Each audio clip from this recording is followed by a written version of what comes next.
ಕ್ರಿಸ್ತನಲ್ಲಿ ಪ್ರಿಯರೇ, ಏಸು ಕ್ರಿಸ್ತನ ಅತಿ ಮಧುರವಾದ ನಾಮದಲ್ಲಿ ಪ್ರೀತಿಯ ವಂದನೆಗಳು. ಅನುದಿನದ ಆಹಾರ ಕನ್ನಡದಲ್ಲಿ ನಿಮ್ಮ ಆತ್ಮಕ್ಕೆ ಪ್ರತಿದಿನ ನೀಡುವ ಆಧ್ಯಾತ್ಮಿಕ ಆಹಾರವಾಗಿದೆ. ಇಂದಿನ ಧ್ಯಾನಕ್ಕೆ ಆಧಾರವಾಗಿ ಸತ್ಯವೇದದಲ್ಲಿ ಬರೆದಿರುವ ಪ್ರಕಾರ ಯೋಸೇಫನು ಇಸ್ರಾಯೇಲನಿಗೆ ಮುಪ್ಪಿನಲ್ಲಿ ಹುಟ್ಟಿದವನಾದ್ದರಿಂದ ಇಸ್ರಾಯೇಲನು ಅವನ್ನು ತನ್ನ ಎಲ್ಲಾ ಮಕ್ಕಳಿಗಿಂತ ಹೆಚ್ಚಾಗಿ ಪ್ರೀತಿಸುತ್ತಿದ್ದನು. ಆದಿಕಾಂಡ 37:3ರಲ್ಲಿ ಪ್ರಿಯನಾದ ಮಗನು ಎಂಬ ವಾಕ್ಯವನ್ನು ಧ್ಯಾನಿಸೋಣ. ಯೋಸೇಫನು ತನ್ನ ತಂದೆಗೆ ಪ್ರಿಯನಾದ ಮಗನಾಗಿದ್ದನು. ತಂದೆಯಾದ ಯಾಕೋಬನು ಅವನನ್ನು ಬಹಳವಾಗಿ ಪ್ರೀತಿಸುತ್ತಿದ್ದನು. ಹಾಗೆಯೇ ಯೇಸು ಕ್ರಿಸ್ತನನ್ನು ತಂದೆಯಾದ ದೇವರು ಬಹಳವಾಗಿ ಪ್ರೀತಿಸುತ್ತಿದ್ದನು.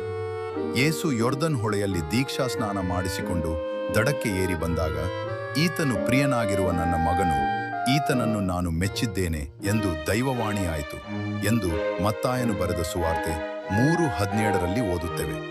ಹಾಗೂ ರೂಪಾಂತರ ಬೆಟ್ಟದಲ್ಲಿಯೂ ಸಹ ಈತನು ಪ್ರಿಯನಾಗಿರುವ ನನ್ನ ಮಗನು, ಈತನನ್ನು ನಾನು ಮೆಚ್ಚಿದ್ದೇನೆ ಎಂದು ದೈವವಾಣಿಯಾಯಿತು ಎಂದು ಮತ್ತಾಯನು ಬರೆದ ಸುವಾರ್ತೆ 17:5ರಲ್ಲಿ ಓದುತ್ತೇವೆ.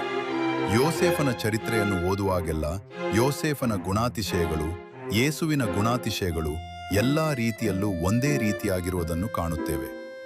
ಯೋಸೇಫನು ಯೇಸು ಕ್ರಿಸ್ತನಿಗೆ ಮುನ್ಸೂಚನೆಯಾಗಿದ್ದನೆಂಬುದನ್ನು ತಿಳಿಯುತ್ತೇವೆ.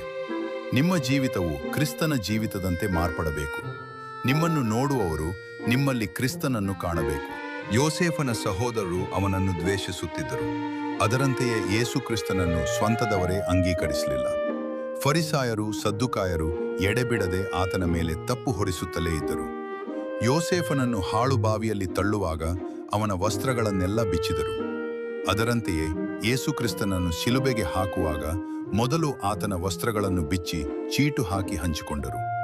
ಯೋಸೇಫನ ಸಹೋದರರು ಅವನನ್ನು ಮಿದ್ಯಾನ್ಯರಿಗೆ 20 ಬೆಳ್ಳಿ ನಾಣ್ಯಗಳಿಗೆ ಮಾರಿಬಿಟ್ಟನು.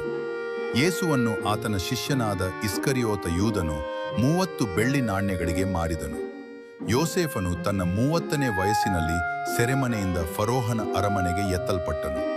ಯೇಸು ಕ್ರಿಸ್ತನು ತನ್ನ 30ನೇ ವಯಸ್ಸಿನಲ್ಲಿ ಸೇವೆಯಲ್ಲಿ ಎತ್ತಲ್ಪಟ್ಟನು. ಕೊನೆಯಲ್ಲಿ ಯೋಸೇಫನು ತನ್ನನ್ನು ತನ್ನ ಸಹೋದರರಿಗೆ ಪ್ರಕಟಿಸಿಕೊಂಡು ಅವರನ್ನು ತಾನಿದ್ದಲ್ಲಿಗೆ ಕರೆಸಿಕೊಂಡನು. ಯೇಸುವೂ ಕೂಡ ಪರಲೋಕಕ್ಕೆ ಏರಿ ಹೋಗಿ ನಮಗಾಗಿ ಬಿಡಾರಗಳನ್ನು ಸಿದ್ಧಪಡಿಸುವನು. ಆತನು ಪುನಃ ಬಂದು ನಮ್ಮನ್ನು ಆಶೀರ್ವಾದಕರವಾದ ಪರಮ ಕಾನಾನಿಗೆ ಕರೆದೊಯ್ಯುವನು. ನೆನಪಿಗೆ ಆದಿಕಾಂಡ 49:22. ಯೋಸೇಫನು ಬಹುಫಲವನ್ನು ಬಿಡುವ ವೃಕ್ಷಕ್ಕೆ ಸಮನಾಗಿದ್ದಾನೆ. ಒರತೆಯ ಬಳಿಯಲ್ಲಿ ಬೆಳೆದು ರೆಂಬೆಗಳನ್ನು ಗೋಡೆಯ ಆಚೆಗೆ ಚಾಚಿರುವ ಫಲವೃಕ್ಷದಂತಿರುವನು. ಈ ವಾಕ್ಯಗಳ ಪ್ರಕಾರ ಯೇಸುಕ್ರಿಸ್ತನು ನಿಮ್ಮನ್ನು ಹೆಚ್ಚು ಹೆಚ್ಚಾಗಿ ಪ್ರೀತಿಸಲಿ ಎಂದು ಪ್ರಾರ್ಥಿಸುತ್ತೇನೆ. ಆಮೆನ್.